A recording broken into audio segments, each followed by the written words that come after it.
এখানে এখন আবির ঢালা হচ্ছে।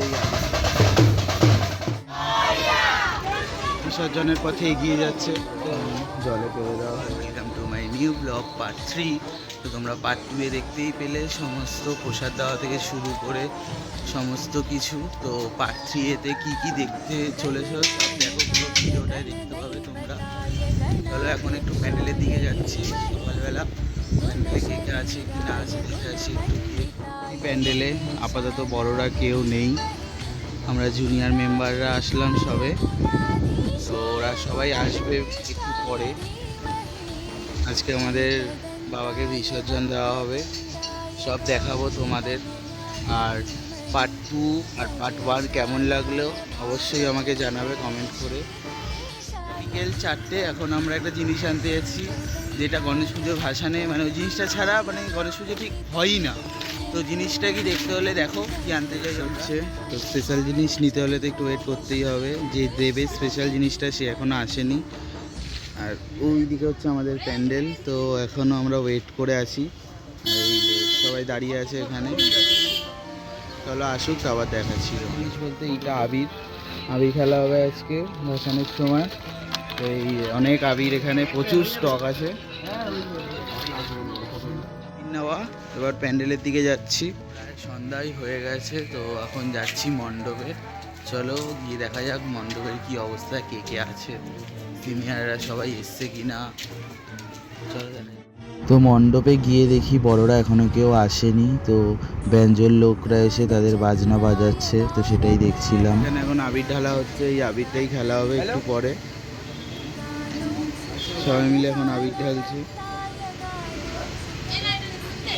সবে দুটো ঢালা হলো, এখন আরো দুটো ঢালবে। তো বাজনারা তাদের সময় মতন চলে এসেছিল, তো তারা বাজাতে বাজাতে আমাদের পাড়াটা পুরো ঘুরছিলাম। তো পাড়া ঘুরে এসেই দেখি এখানে সমস্ত মহিলারা চলে এসেছিলেন বাবাকে বরণ করার জন্য। তো আজকে যেহেতু বরণ করতেই হবে, যেহেতু বিসর্জনের আগে বরণ করাটা করতেই হয়, এটা নিয়ম। তো সেই আন্দাজে দেখো সবাই বরণ করে নিচ্ছে, এখানে এই আন্টিটা বরণ করে নিয়েছিল। তো সবার বরণটা নেওয়া তো সম্ভব হয়ে ওঠেনি, তাই এনারটাই নিয়েছি। তো তোমরা দেখতে থাকো বরণটা। তো বরণ করা শেষ হয়ে যাওয়ার পরেই সবাই মিলে আমরা একসাথে নাচা শুরু করে দিয়েছি, তোমরা দেখতে থাকো আমাদের নাচা। এই গাড়িতে ঠাকুর উঠবে, সেই গাড়িতে এখন সবাই নাচা শুরু করে দিয়েছে। তো এবারেই ঠাকুর তোলা হবে গাড়িতে, তোমরা দেখতেই পাবে সেটা।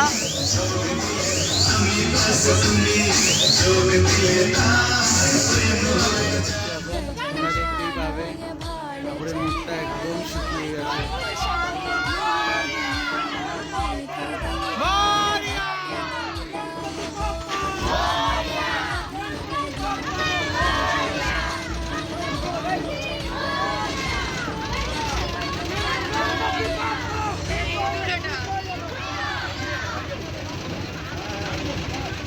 ঠাকুর গাড়িতে তুলে নিয়ে আমরা পুকুর ঘাটে চলে এসেছি, তোমরা দেখতেই পেলে সেটা।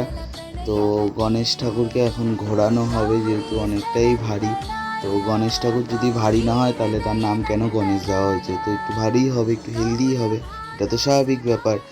তো তোমরা এখন দেখতেই পাচ্ছ এখন 7 পাক ঘোরানো হবে, সবাই মিলে ধরে এখন 7 পাক ঘোরাবে। আর এই যার মাথায় ঘর দেখতে পাচ্ছ, এটা হলো আমার বন্ধু।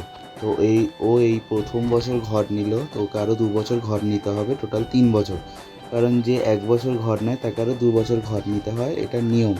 তো চালিও নাবিয়ে নিল, যেহেতু চালিটাও ফেলে দেবে। আর ওই যে দেখতেই পাচ্ছ ওইদিকে হচ্ছে ঘোরানো অলরেডি শুরু হয়ে গেছে ঠাকুর। তো সবাই মিলে আমার আরও অনেক বন্ধুরা, তারপর সিনিয়ররা সবাই মিলে ধরে ঠাকুরটাকে ঘোরাচ্ছিল। তো 7 পাক ঘোরানো প্রায় কমপ্লিট। তো এবার ঘাটের দিকে নিয়ে যাবে আস্তে আস্তে। তো দেখতে পাচ্ছ সিঁড়ি দিয়ে অলরেডি নামাও শুরু হয়ে গেছে ঘাটে ঠাকুর বিসর্জন দেওয়ার জন্য। তো তোমরা দেখতে থাকো ঠাকুর বিসর্জনটা কীরকম লাগলো অবশ্যই আমাকে কমেন্ট করে জানিও।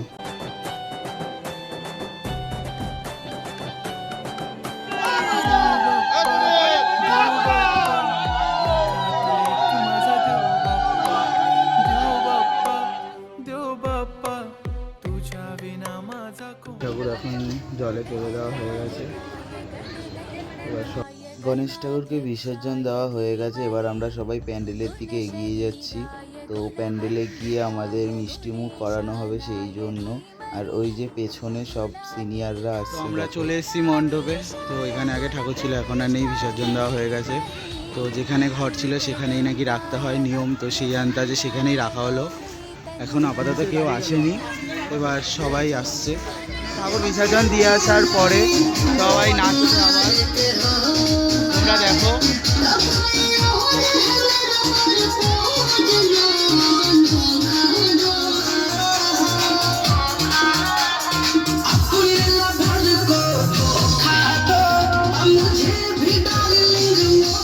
এখন মিষ্টিমুখ করানো হচ্ছে। মিষ্টিমুখ করানো হয়ে গেলেই সবাই বাড়ি চলে যাবে। আবার একটা বছরের অপেক্ষা। আমার তরফ থেকে বড়দের প্রণাম আর ছোটদের অনেক অনেক ভালোবাসা রইল। ভিডিওটা এখানেই শেষ করলাম, অনেক রাত হয়ে গেছে। মুখের চেহারা বুঝতেই পারছো, গলা যাই না কতটা কি শুনতে পাবে, পুরো ভেঙে গেছে গলা। আর দেখা হচ্ছে নেক্সট কোনো ব্লগে। টাটা।